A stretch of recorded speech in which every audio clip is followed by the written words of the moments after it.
अस्सलाम वालेकुम all of you. Welcome to my YouTube channel biology with Umar. जी student, हम फर्स्ट ईयर बायोलॉजी में चैप्टर नंबर 10 किंगडम एनिमलिया को डिस्कस कर रहे थे, जिसमें आज का हमारा लेक्चर है फाइलम नेमाटोडा।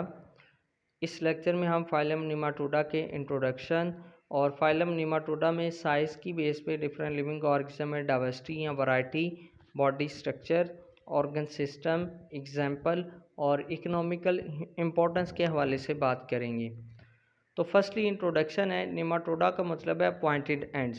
तो फाइलम नेमाटोडा में उन एनिमल्स को हम क्लासिफाई करते हैं जिनकी बॉडी इलोंगेटेड है और इस इलोंगेटेड बॉडी के साथ इनमें पॉइंटेड एंड्स प्रेजेंट है और इनकी बॉडी क्या है, अनसेगमेंटेड। इसकी बॉडी को हम डिफरेंट सेगमेंट्स में या डिफरेंट सेगमेंट्स इनकी बॉडी में नहीं होते, एब्सेंट होते हैं प्रॉपरली।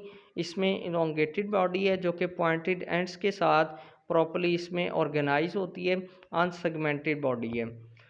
इसमें साइज़ की बेस पे भी डाइवर्सिटी या इसमें वैरायटी एग्जिस्ट करती है। कुछ ऐसे ऑर्गेनिज्म हैं जो कि माइक्रोस्कोपिक है, जिनका साइज़ स्मॉलर होता है। कुछ ऐसे हैं जो कि मैक्रोस्कोपिक है, जो कि ज़्यादा साइज़ में या ज़्यादा इनमें ग्रोथ होती है। 1 मीटर टाल तक ये 1 मीटर तक भी ग्रो कर सकते हैं।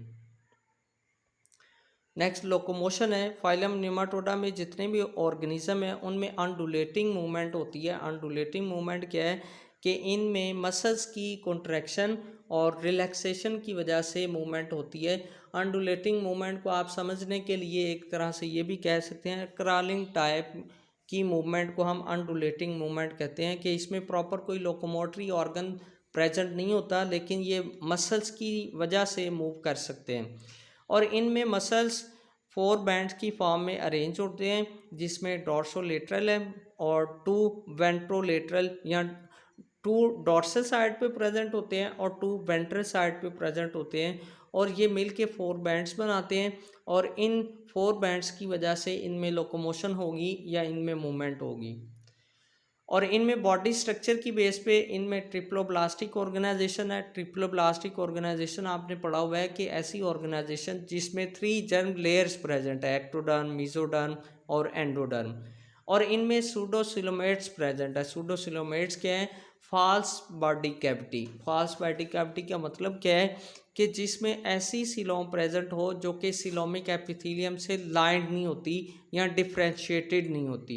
और इनमें बाइलेटरल सिमेट्री है। बाइलेटरल सिमेट्री भी आपने पढ़ा हुआ है, ऐसी शेप जिसमें डिस्टिंक्ट रीजन्स हो, एंटीरियर साइड हो, पोस्टीरियर साइड हो, डॉर्सल साइड हो, वेंट्रल साइड हो, और इसको हम सिर्फ एक ही प्लेन से हम इक्वल हाफ्स में डिवाइड कर सकते हैं। ऐसी शेप को, ऐसी सिमेट्री को हम बाइलेटरल सिमेट्री कहते हैं। और फाइलम नेमाटोडा में जितने भी ऑर्गेनिज्म हैं उनमें बाइलेटरल सिमेट्री एग्जिस्ट करती है। नेक्स्ट है ऑर्गन सिस्टम।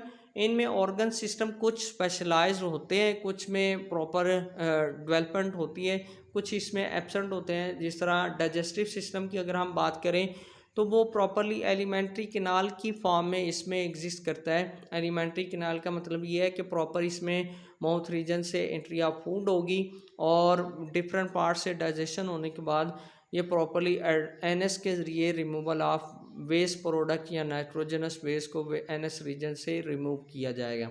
इसमें एक्सक्रीटरी सिस्टम के लिए या एक्सक्रीशन के लिए इनमें 2 लॉन्गिट्यूडनल रनिंग कैनाल्स प्रेजेंट है, जो कि एक्स्ट्रा वेस्ट प्रोडक्ट को रिमूव करने में या नाइट्रोजनस वेस्ट को रिमूव करने के लिए रिस्पॉन्सिबल है। नर्वस सिस्टम, इनमें कोऑर्डिनेशन के लिए नर्व रिंग प्रेजेंट है, और नर्व रिंग ये नर्व कॉर्ड बनाती है जो कि कोऑर्डिनेशन के लिए या डिडक्शन के लिए या एक्सटर्नल स्टिमुलस को डिटेक्ट करने के लिए रिस्पॉन्सिबल है।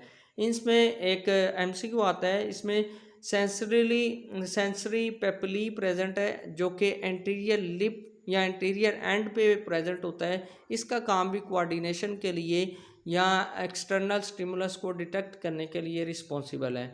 और इनमें सर्कुलेटरी रिस्पिरेटरी सिस्टम एब्सेंट होता है। रिप्रोडक्टिव सिस्टम, इनमें उस सेक्सुअल रिप्रोडक्शन होती है, सेक्सेस सेपरेट होते हैं, और इनमें लार्वल स्टेज इनके लाइफ साइकिल में वो मॉडिफाइड होती हैं या लार्वा इनमें बनता है, लार्वा की फॉर्मेशन होती है। जी, नेक्स्ट इकोनॉमिकल इम्पोर्टेंस है। फाइलम निमाटोडा में जितने भी एनिमल्स हैं उनमें पैरासाइटिक मोड ऑफ न्यूट्रिशन है। पैरासाइटिक का मतलब ये है कि ये डिफरेंट होस्ट पे रहते हैं, उस वहाँ से फूड लेते हैं और शेल्टर लेते हैं और बदले में उसे नुकसान पहुँचाते हैं या डिजीज़ काज करते हैं। और ये स्पेसिफिकली प्लांट्स और एनिमल में मैन में इंटेस्टाइन में डिजीज़ काज करते हैं। ये सीरियस डिसऑर्डर काज करते हैं, जिसमें एस्केरिस लम्ब्रिकॉइड्स है जो कि मैन में इंटेस्टाइनल पैरासाइट है, इंटेस्टाइन को डैमेज करता है। रेबिडाइटिस है, ये भी पैरासाइटिक इसका मोड ऑफ न्यूट्रिशन है और ये सॉइल, ऑर्गेनिक मैटर या ह्यूमन के फीसिस में प्रेजेंट होता है और ये भी इंटेस्टाइन को डैमेज काज करता है।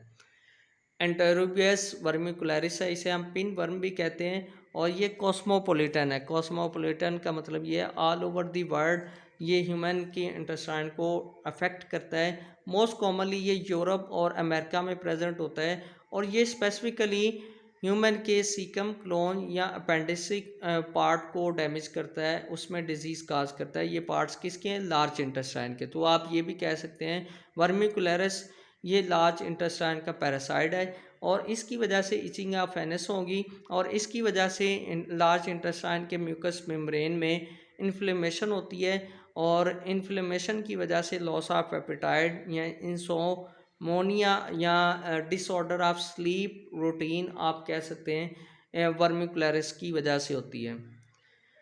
नेक्स्ट इसमें एनसाइक्लोस्टोमा ड्यूटिनेल है, इसे हम कॉमनली हुक वर्म कहते हैं। ये भी स्मॉल इंटेस्टाइन का पार्ट है या स्मॉल इंटेस्टाइन में पैरासाइट के तौर पे एक्ट करता है। पैरासाइट स्मॉल इंटेस्टाइन को डैमेज करता है और ये स्पेसिफिकली स्मॉल इंटेस्टाइन के पार्ट विलाई को ज़्यादातर अफेक्ट करता है। विलाई आपने पढ़ा हुआ है, स्मॉल इंटेस्टाइन में ड्यूटिनम, जिजिनम और इलियम डिफरेंट 3 पार्ट्स हैं और एलियम के पार्ट विलाई जो कि एब्जॉर्प्शन ऑफ वाटर के लिए रिस्पॉन्सिबल है, उसको ये अफेक्ट करता है।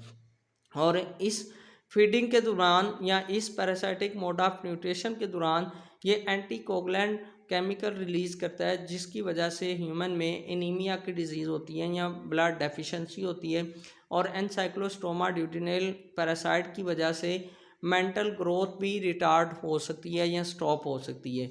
ये ऐसे ऑर्गेनिज्म हैं या ऐसे एनिमल हैं जो कि फाइलम नेमाटोडा में क्लासिफाई किए जाते हैं due to triploblastic organization, due to pseudocoelomate, due to bilateral symmetry या due to in parasitic mode of nutrition. Next हम फर्दर फाइलम आर्थ्रोपोडा को डिस्कस करेंगे। आज के लिए इतना ही। Thank you.